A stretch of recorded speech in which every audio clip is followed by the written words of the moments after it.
മാതാവ് ലക്ഷ്മിയും മാതാവ് പാർവതിയോട് നാരായണന്റെ കുറ്റങ്ങൾ പറയുകയാണ്. ഇത് ഉചിതമായ സമയമാണ്. ഈ അവസരത്തെ പ്രയോജനപ്പെടുത്തണം. നമ്മെ പരിശ്രമങ്ങളിൽ നിന്ന് ഒരുപാട് തവണ മാതാവ് ലക്ഷ്മി രക്ഷിച്ചിരുന്നു. നാരദ, മതി, ഇനിയും വൈകിപ്പിക്കാൻ പാടില്ല. നാരായണനും മനസ്സിലാക്കി കൊടുക്കൂ, ഒരു സന്യാസിക്ക് എന്തെല്ലാം ചെയ്യാൻ സാധിക്കുമെന്ന്.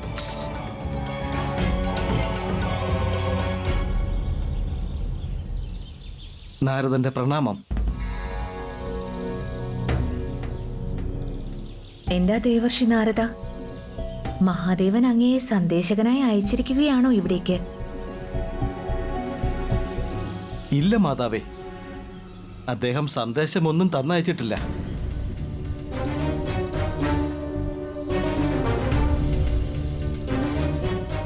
ഞാൻ സ്വയം മാതാവിനെ അന്വേഷിച്ചിറങ്ങിയതാണ്. നടന്ന് ഇവിടെ എത്തി.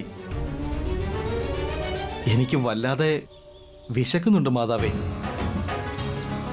ഇവിടെ അടുത്തെങ്ങും ഒന്നും തന്നെ ഇല്ല. വിശപ്പ് സഹിക്കാനും കഴിയുന്നില്ല. ഭക്ഷണത്തിലുള്ള സാമഗ്രികൾ ഞാൻ ഒപ്പം കൊണ്ടുവന്നിട്ടുണ്ട്. ദയവായി എനിക്കിത് പാകം ചെയ്ത് തന്നാലും. എനിക്കെൻ്റെ വിശപ്പ് ശാന്തമാക്കേണ്ടതുണ്ട്.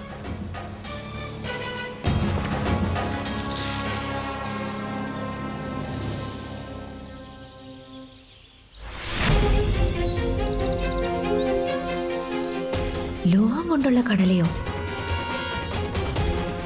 ലോഹം കൊണ്ടുള്ള കടല ആർക്കെങ്കിലും പാകം ചെയ്യാൻ സാധിക്കുന്നതാണോ? പോകൂ, കൊണ്ടുപോകൂ ഇത്. അതെയോ? അവിടത്തേക്ക് പാകം ചെയ്യാൻ സാധിക്കില്ലേ? എന്നാൽ മാതാവ് സരസ്വതി അവിടുന്ന് പാകം ചെയ്താലും. ദേവി ലക്ഷ്മിക്ക് പാകം ചെയ്യാൻ സാധിക്കാത്തത് എങ്ങനെയാണ് നമുക്ക് പാകം ചെയ്യാൻ സാധിക്കുന്നത് ദേവർഷി? ശരി, നിങ്ങൾക്ക് രണ്ടുപേർക്കും പാകം ചെയ്യാൻ സാധിക്കില്ലെങ്കിൽ മാതാവ് പാർവതിക്ക് ഇത് തീർച്ചയായും പാകം ചെയ്യാൻ സാധിക്കും. മാതാവേ, അവിടുന്ന് എനിക്കിത് പാകം ചെയ്ത് തന്നാലും. അങ്ങ് നമ്മെ പരിഹസിക്കാൻ വന്നതാണോ ഇവിടെ?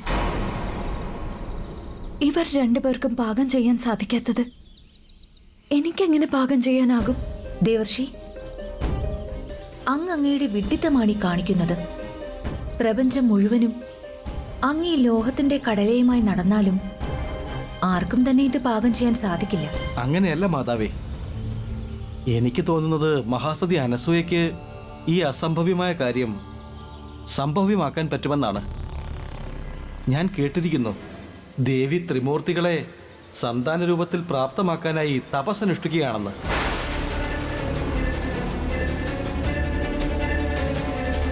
അല്ലയോ ത്രിദേവിമാരെ, അവിടുത്തെ പതിമാരായ ഈ പ്രപഞ്ചത്തെ തന്നെ മുന്നോട്ട് നയിക്കുന്ന ബ്രഹ്മ വിഷ്ണു മഹേശ്വരന്മാരെ സ്വന്തം സമീപത്ത് ബന്ധിക്കുക എന്നത് തികച്ചും അസംഭവ്യമായ കാര്യം തന്നെയാണ്. ദേവി അനസൂയയ്ക്ക് ആ അസംഭവ്യമായ കാര്യത്തെ സംഭവ്യമാക്കാമെങ്കിൽ എൻ്റെ കയ്യിലിരിക്കുന്ന ഈ ലോഹം കൊണ്ടുള്ള കടല പാകം ചെയ്യുന്നത് അത്ര ബുദ്ധിമുട്ടുള്ള കാര്യമല്ല.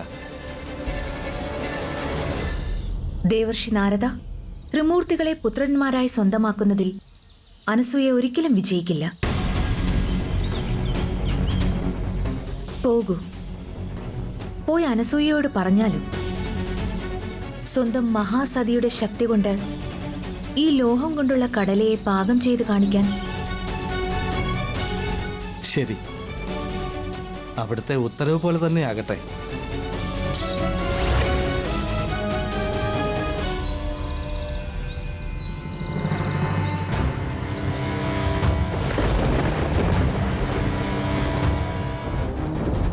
ഓം നമഃ ശിവായ.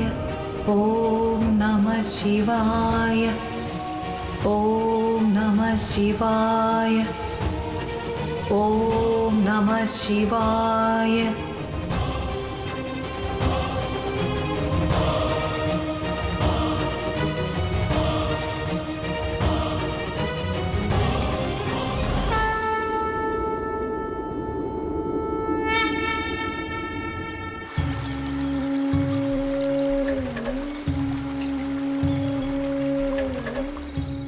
കോടിക്കണക്കിന് മന്ത്രം ജപം ചെയ്യുക എന്ന നമ്മുടെ പ്രതിജ്ഞ വിഘ്നമൊന്നും കൂടാതെ പൂർത്തിയായിരിക്കുന്നു.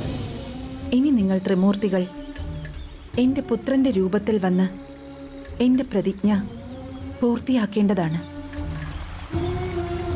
എനിക്കറിയാം, ഞാൻ അസംഭവ്യമായ ഒരു കാര്യമാണ് പ്രതിജ്ഞ ചെയ്തതെന്ന്. എന്നാൽ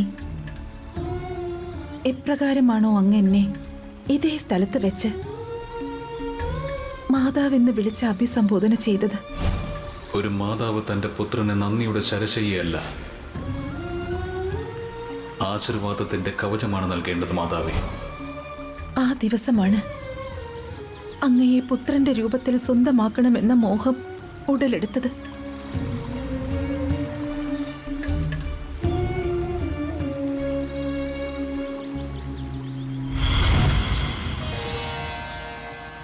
ദേവി,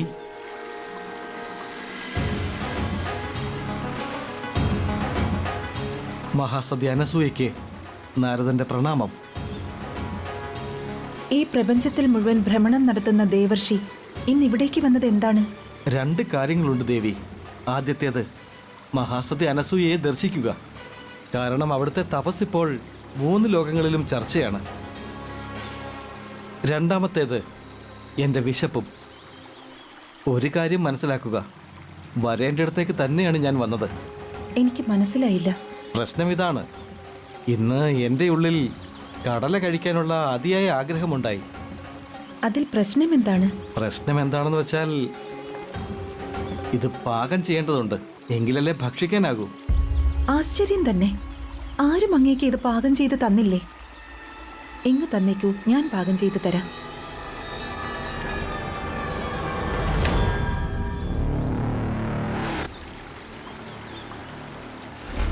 ഇത് ലോഹം കൊണ്ടുള്ള കടലയാണല്ലോ. അതെ ദേവി, അതുകൊണ്ട് തന്നെയാണ് ത്രിദേവിമാർ ഇത് പാകം ചെയ്യാൻ സാധിക്കില്ല എന്ന് അറിയിച്ചത്. അങ്ങനെയല്ല ദേവർഷി, അവർ ത്രിദേവിമാരാണ്. അവർക്ക് ശക്തികൾ ഏറെയാണ്. അവർ വിചാരിച്ചാൽ പാകം ചെയ്യാമായിരുന്നല്ലോ. പക്ഷേ പാകം ചെയ്തില്ലല്ലോ. വിശപ്പ് സഹിക്കാവുന്നതിലും അപ്പുറമായപ്പോൾ ഞാൻ അവരോട് പറഞ്ഞു, ഞാൻ ഇതും കൊണ്ട് മഹാസതി അനസൂയയുടെ അടുത്തേക്ക് പോവുകയാണെന്ന്. അവർ ഉറപ്പായും ഇത് പാകം ചെയ്തു തരുമെന്ന്. അപ്പോൾ അവർ പരിഹസിക്കുകയുണ്ടായി. എന്നോട് ക്ഷമിക്കണം ദേവി, ഞാൻ അവരോട് അവിടുത്തെ പേര് പറയാൻ പാടില്ലായിരുന്നു. ധനുസിൽ നിന്ന് പുറപ്പെട്ട ബാണവും നാവിൽ നിന്ന് പുറപ്പെട്ട വാക്കുകളും ഒരു തവണ പുറപ്പെട്ടാൽ പിന്നെ തിരിച്ചെടുക്കുന്നത് എങ്ങനെയാണ്? ദേവർഷി, ത്രിദേവിമാർ പരിഹസിച്ചു എന്ന് കരുതി എൻ്റെ വിശ്വാസം നഷ്ടപ്പെടില്ല. എൻ്റെ അഭിമാനവും തകരില്ല. ധർമ്മമാണ് എൻ്റെ ശക്തി. അത് തന്നെയാണ് എൻ്റെ തിരിച്ചറിവും. ഇങ്ങ് തരൂ, ഞാൻ പാകം ചെയ്ത് തരാം. അങ്ങേക്ക് അങ്ങയുടെ വിശപ്പിനെ ശാന്തമാക്കണ്ടേ?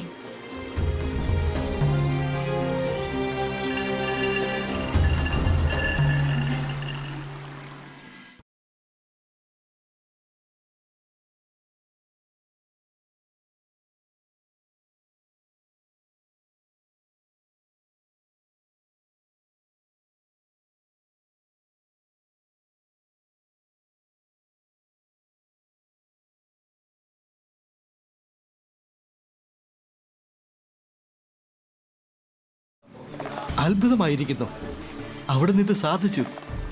ലോഹം കൊണ്ടുള്ള കടല പാകം ചെയ്തിരിക്കുന്നു. ഞാൻ ഈ കടല ത്രിദേവികളോടുള്ള മത്സരബുദ്ധി കൊണ്ടോ അവരെ കുറച്ചു കാട്ടാനോ അല്ല പാകം ചെയ്തത്.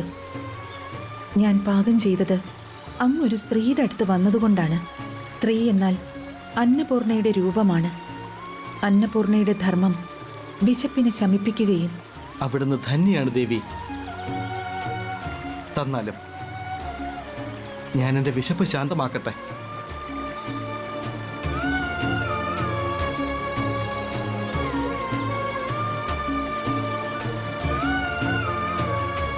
ഇനി യാത്ര നൽകിയാലും.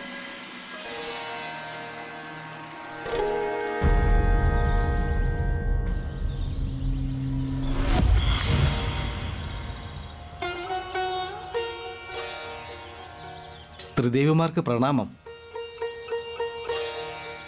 ദേവർഷി നാരദ, സതി അനസൂയയ്ക്കും ഈ ലോഹം കൊണ്ടുള്ള കടല പാകം ചെയ്യാൻ സാധിച്ചില്ലല്ലോ അല്ലേ? അതെങ്ങനെയാണ് സാധിക്കുന്നത്?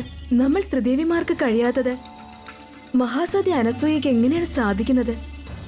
എന്നോട് ക്ഷമിച്ചാലും കാര്യങ്ങൾ വളരെ സന്തോഷത്തോടെ പറയാൻ ആഗ്രഹിക്കുന്നു. എല്ലാം അവിടുന്ന് പറഞ്ഞതിന് വിപരീതമാണ്. മഹാസതി അനസൂയ ലോഹം കൊണ്ടുള്ള കടല പാകം ചെയ്തിരിക്കുന്നു.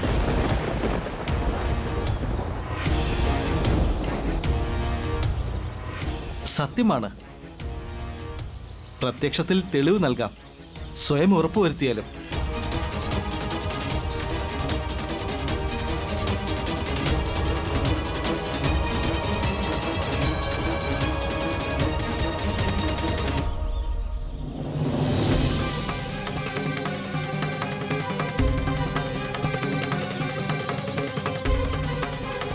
അവരുടെ പ്രതിജ്ഞയും പൂർണ്ണമായിരിക്കുന്നു. നിങ്ങൾക്ക് 3 പേർക്കുമായി ഒരു വെല്ലുവിളി ഉയർത്തുന്ന സന്ദേശം അയച്ചിട്ടുണ്ട്. സന്ദേശമോ?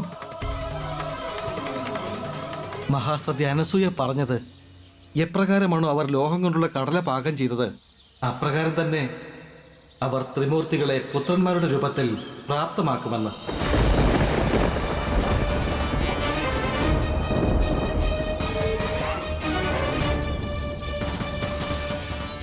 സതി അനസൂയ ശരിക്കും അങ്ങനെ ചെയ്താലോ? നമ്മൾ മഹാസതി അനസൂയയെ തടഞ്ഞേ തീരൂ. മഹാസതി അനസൂയയുടെ ശരിക്കുള്ള പരീക്ഷണം ഇനിയും അവശേഷിക്കുന്നു.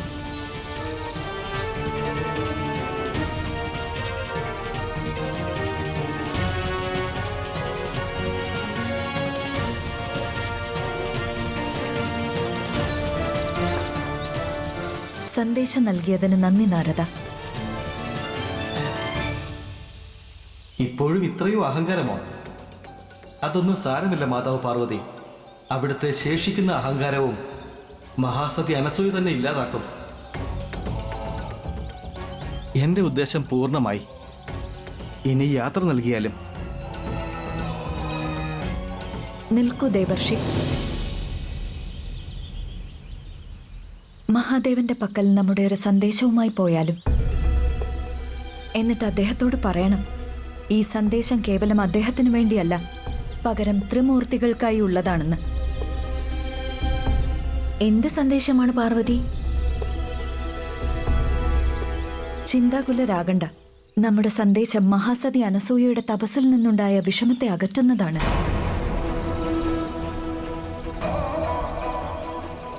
ഇപ്പോൾ മഹാസതി അനസൂയയ്ക്ക് ഒരു പരീക്ഷണം കൂടി നൽകിയേ മതിയാകൂ.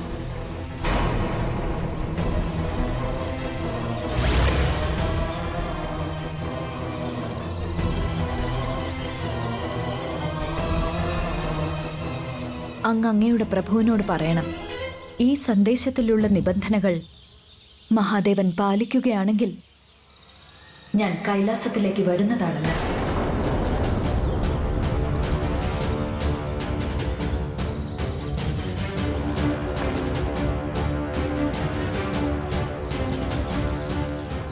അവിടുത്തെ ഉത്തരവ് പോലെ മാതാവേ.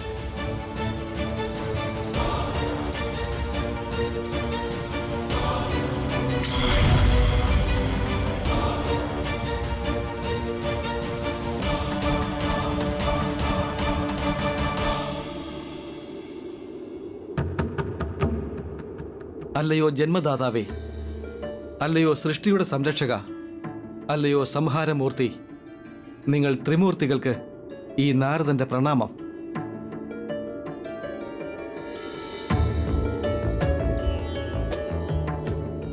പ്രഭു, മാതാവ് പാർവതി എല്ലാ പ്രശ്നങ്ങൾക്കുമുള്ള പരിഹാരം സ്വയം കണ്ടെത്തിയിരിക്കുന്നു. അങ്ങേയ്ക്കായി ഞാൻ ഈ സന്ദേശം കൊണ്ടുവന്നിട്ടുണ്ട്.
ഇതെന്ത് നിബന്ധനയാണ്? ഇത് നിബന്ധനയല്ല, നമുക്കുള്ള ധർമ്മസങ്കടമാണ് ബ്രഹ്മദേവ.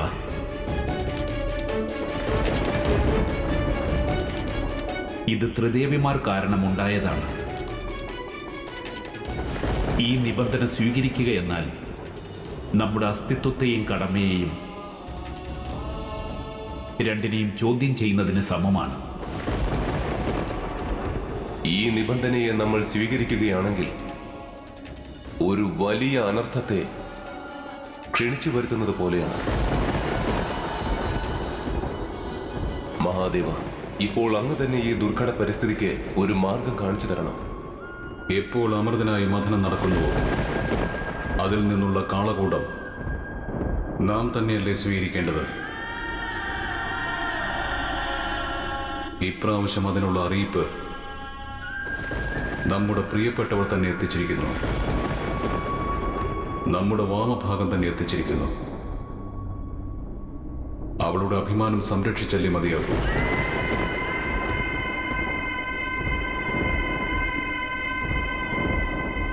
എല്ലാം അറിഞ്ഞുകൊണ്ട് തന്നെ,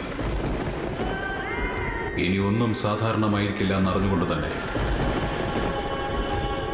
നമുക്ക് ഈ വിഷം സ്വീകരിച്ചേ മതിയാകും.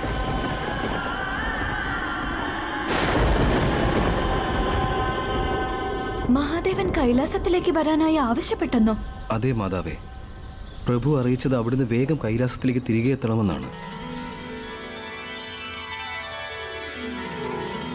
സഹോദരി പാർവതി കൈലാസത്തിലേക്ക് വരണമെങ്കിൽ മഹാദേവൻ പാർവതിയുടെ നിബന്ധനകളെല്ലാം അംഗീകരിക്കേണ്ടതാണ്.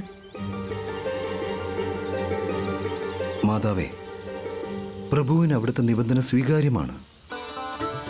മറ്റ് 2 ദേവന്മാരും അത് സ്വീകരിച്ചിരിക്കുന്നു.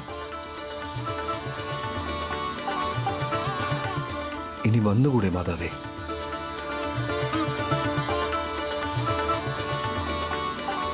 പോകൂ, പോയി അദ്ദേഹത്തോട് പറഞ്ഞാലും ഞാൻ വൈകാതെ എത്തുമെന്ന്. ഉത്തരവ് പോലെ മാതാവേ.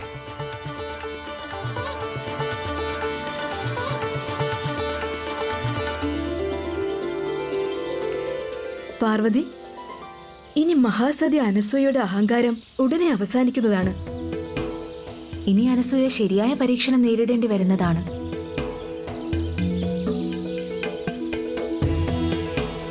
ഇപ്പോൾ എനിക്ക് കൈലാസത്തിലേക്ക് പോകേണ്ടതുണ്ട്.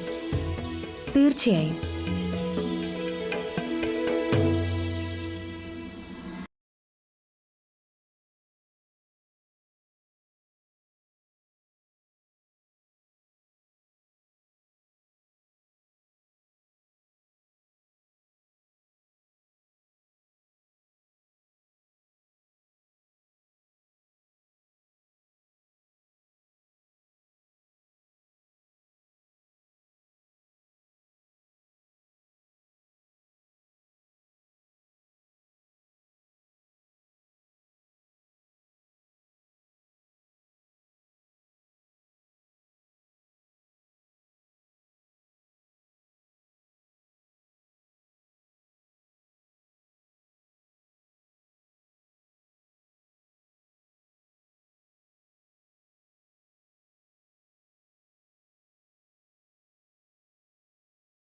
നിന്റെ സ്വന്തം കൈലാസത്തിലേക്ക് നിനക്ക് സ്വാഗതം പ്രിയേ.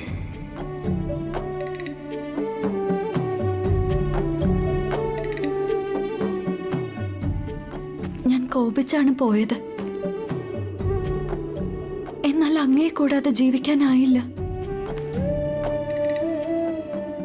എന്റെ ഓരോ നിമിഷവും ഈ ഒരു നിമിഷത്തിനായുള്ള കാത്തിരിപ്പായിരുന്നു. അങ്ങെന്നെ തിരിച്ചു വിളിക്കാൻ വേണ്ടി ഞാൻ നിമിഷങ്ങൾ എണ്ണിയിരുന്നു.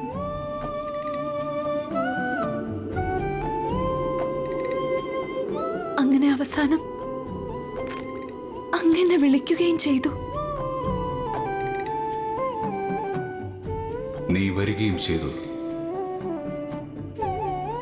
അതെ. എന്നാൽ ഒരു സംശയം കൂടിയുണ്ട് മനസ്സിൽ. അങ്ങ് ഇത്ര പെട്ടെന്ന് എങ്ങനെയാണ് എന്റെ നിബന്ധനകൾ സ്വീകരിച്ചത്?